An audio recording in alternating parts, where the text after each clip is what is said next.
क्या हुआ, क्या मतलब है इसका, राष्ट्रपति। राष्ट्रपति का मतलब यह है कि he is the head of state. But कैसा होगा ये, he is a nominal head. मतलब यह है कि वो पूरे स्टेट जो इंडिया के स्टेट है 28 उनका पूरा का पूरा सब मिला के हेड कौन कहलाएगा, प्रेसिडेंट। और कैसा होगा, नामात्र का यानी नॉमिनल हेड, जिस सिर्फ नॉमिनल हेड के रूप में काम करेगा। और वैसे रियली में कौन है, प्राइम मिनिस्टर काम करते हैं काम के रूप में। अब बात आती है ही इज इलेक्टेड कैसे किया जाता है, किसको, इनडायरेक्टली। कैसा होगा, इनडायरेक्टली। इसको कहते हैं हिंदी में अप्रत्यक्ष रूप से। कैसा, मतलब दिखाई जो नहीं देता, इनडायरेक्टली मतलब, ठीक है। इसमें किसके द्वारा, पीपल के द्वारा। अब कौन से, इंडिया के पीपल के द्वारा तो बनेगा नहीं, लेकिन ये जो है इसमें जो है जितने भी पार्लियामेंट के दोनों सदस्य होते हैं, लोकसभा, राज्यसभा और विधानसभा, सब के सब सदस्य कैसे लेते हैं, इसमें भाग लेते हैं, किसको चुनने के लिए, समझ में आ गया। फिर उसके बाद में है इंडिया और इलेक्ट, कैसा प्रोसेस होगा उसका, जो चुनने का होगा, इलेक्टोरल कॉलेज। अब बात आती है कौन से आर्टिकल में लिखा हुआ है कि इनको 5 साल के लिए चुना जाता है, कितने के लिए, और 35 ईयर्स से क्या होनी चाहिए, इनकी एज ज्यादा होनी चाहिए। और पावर क्या क्या है इनकी, पावर अब पढ़ लेते हैं इनके बारे में, पावर के बारे में। किसकी, राष्ट्रपति की शक्तियां क्या क्या है, इनके काम क्या क्या है, इनके हाथ में पावर।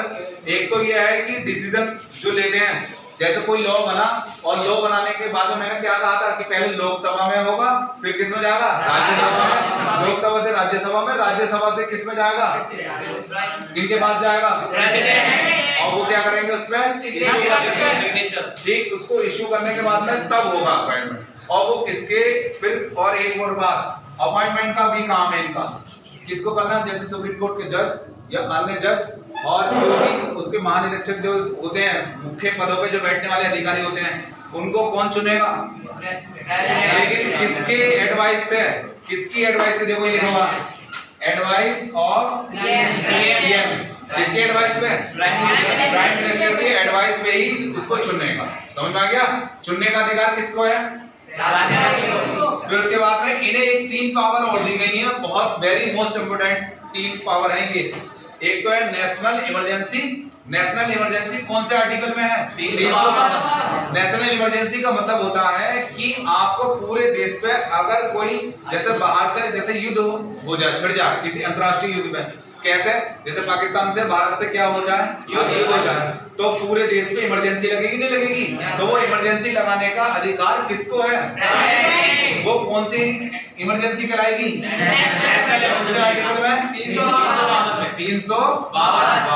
अब आता है 356, इससे 4 जोड़ देना, इसमें 4 जोड़ते हुए चले जाना, तो याद रखने की ट्रिक है इसके अंदर।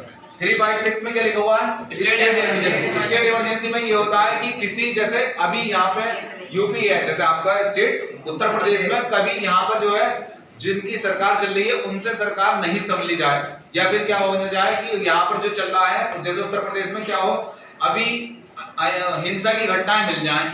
हिंसा जानते हो, हिंसा क्या होता है, हिंसा मतलब जैसे अभी लड़ाई झगड़े चलने चालू हो जाए और यहाँ कानून का राज खत्म हो जाए, तो कानून का जब राज जिस स्टेट से खत्म हो जाएगा तो वो कौन संभालेगा फिर, तो फिर ये संभालेंगे, समझ में आया। फिर ये क्या लगाएंगे वहां पर, राष्ट्रपति शासन, जिसे बोलते हैं स्टेट इमरजेंसी, समझ में आ गया।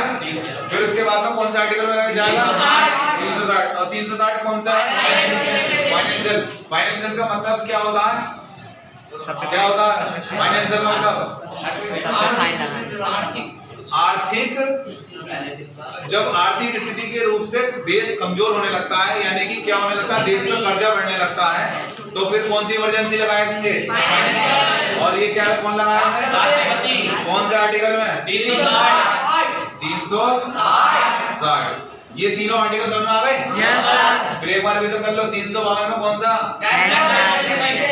और 356 में, 360 में, तीनों आर्टिकल समझ में आ गए।